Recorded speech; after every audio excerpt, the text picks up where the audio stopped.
That's all blessings that's coming from him, that he's commanded in the full commandment that we should commune with him and take account of what he has provided and given us.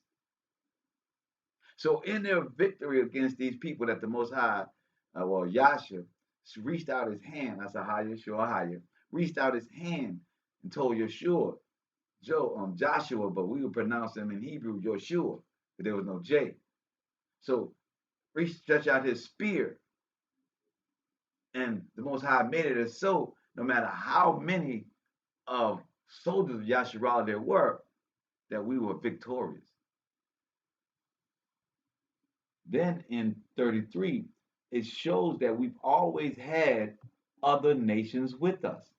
It said our servants, it said the one that was born amongst us, it said the stranger, not necessarily servant, the ones that were born among us, all these people. So we've always had a mixed multitude. I see in the building, Jeanette. We've always had a mixed multitude. I see in the building, Alana.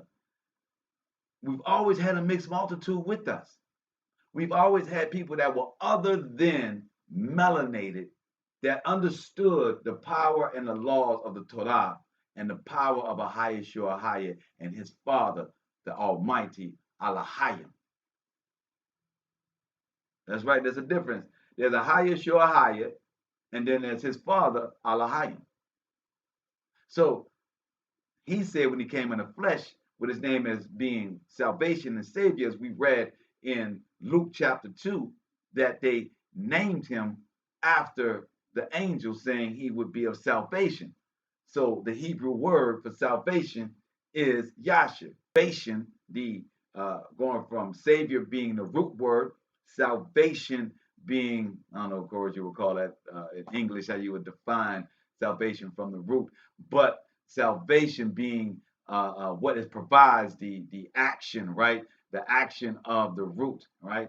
So that is Yeshua, not Yoshua, Yahshua, because it comes from the root Yahshua. Here, we're understanding that Yasha was not in the physical, was the burning bush. He was the metaphorical God of Yasharallah because Alahayim gave us to him. We are his lot.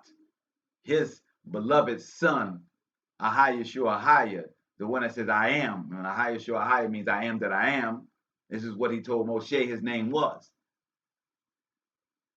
So when he says that Ahaya Shua Ahaya is over us, he spoke to Moshe, he instilled the laws of him. Then we are his lot. We are the inheritance of the Most High's lot via his son, Ahaya Shua Ahaya, from Alahayim. All right. So 34, it says, and afterward he read all the words of Moshe's law, the blessings and cursings, the barakas and the cursings, according to all that is written in the book of the law. That there was not a word of all that Moshe commanded, which Yeshua read not before all the congregation of Yasharallah, with the women and the little ones. Shout out to Logan if you are able to be on tonight. I know you were going to catch it on YouTube. I pray that you're in the building.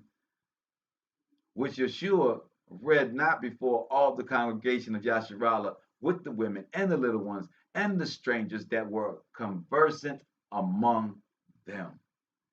Mm-hmm.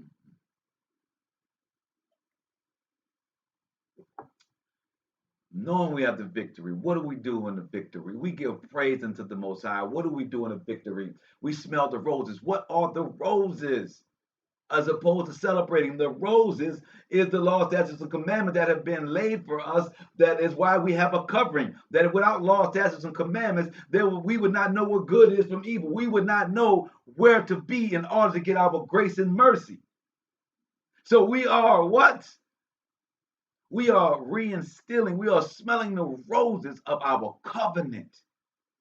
That's the roses that we're smelling. As my rib said, I want to focus on the blessings of the day and making it through the day. That's the covenant. That's the rose.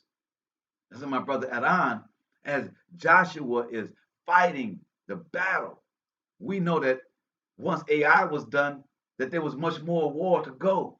There was much more to do. So what did Joshua do? What did Joshua do? Knowing that there was more battles, he smelled the roses. He gave praise unto the Most High. He smelled the roses and gave praise unto the Most High. He instilled his law. He put over the land, let everybody know this is who runs this land. This is the way we get our grace and mercy here.